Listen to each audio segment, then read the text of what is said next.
Well, you can't say you weren't warned. Now you get to watch a video. It's kind of a rant and it's kind of just a statement. Anyway, hold on to your seats, folks. This one's gonna be a roughie.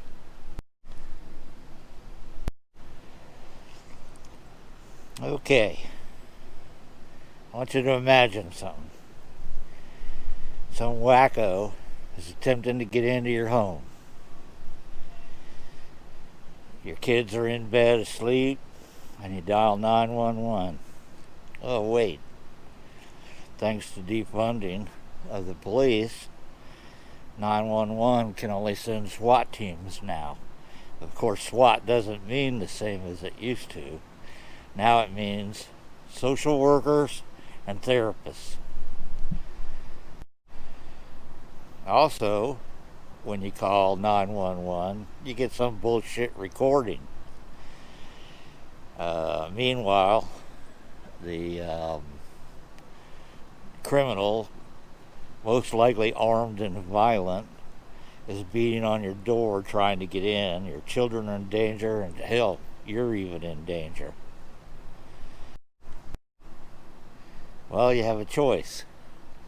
You either defend yourself, your family, and what's yours, or you pay the price and suffer, get injured, die, your children suffer, get injured, die, raped, pillaged, or whatever. Not much of a choice in my book.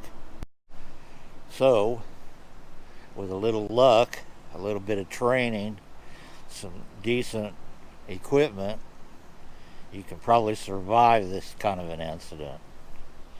Of course, this scenario has a bunch of different outcomes. Worst case, you safely defend yourself against this criminal. You shoot him, injure him, he spills blood all over your carpet.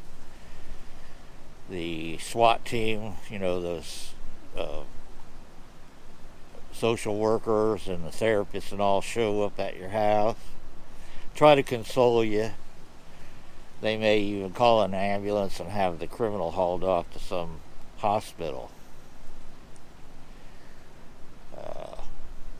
Sounds like a pretty decent outcome until you find out that that criminal that you wounded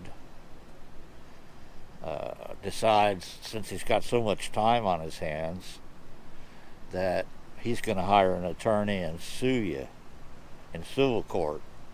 Maybe excessive force, since maybe he only had a hammer and he only intended to beat your brains out.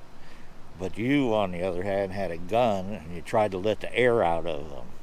Of course, you let a little air out of him, but you didn't let enough air out of him. So now you're paying the price. With the liberal and pansy-ass judges that we have now, there's a better than good chance that this guy's going to sue you in civil court and win some ungodly settlement. Hopefully he'll have homeowners insurance that'll cover it, but I doubt it. If you're like me, you have minimal or no insurance, and the guy's suing you for hundreds of thousands of dollars because you hurt him. Another scenario, which is probably a better scenario, is you shoot the guy, he dies, the SWAT team comes, and the social workers and the therapists both agree that this is the strongest case of self-defense they've ever seen. You live happily ever after, maybe with a little social scarring of your own.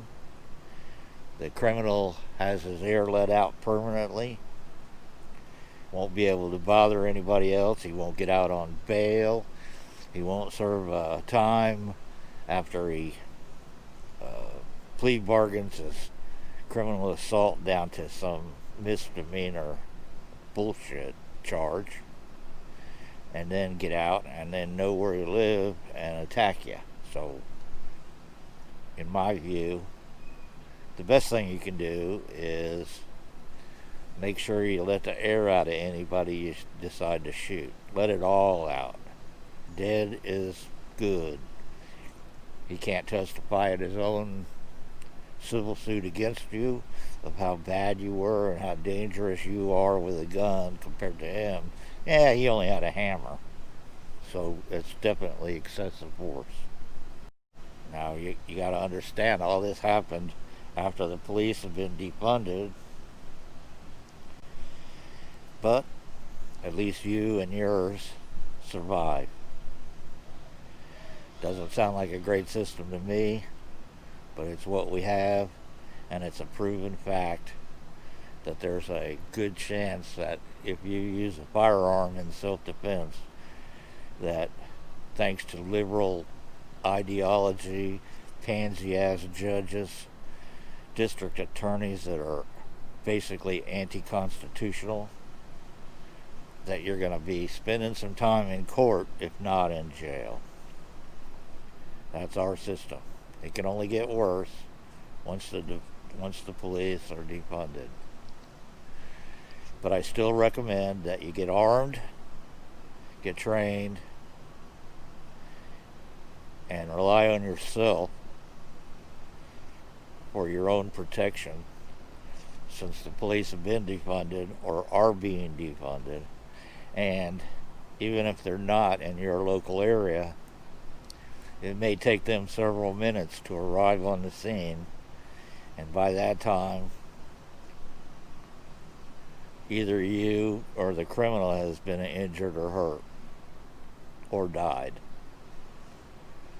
So rely on yourself, rely on your self-preservation skills, rely on your marksmanship training, and always remember the 4 rules of safe gun ownership.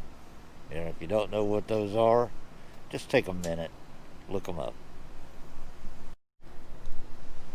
Now you're happy to know I'm done. I'll be editing, or not really editing, but I'll be splicing this because it came in several different sections. So I guess that is editing, and posting it sometime later today. And you've been warned.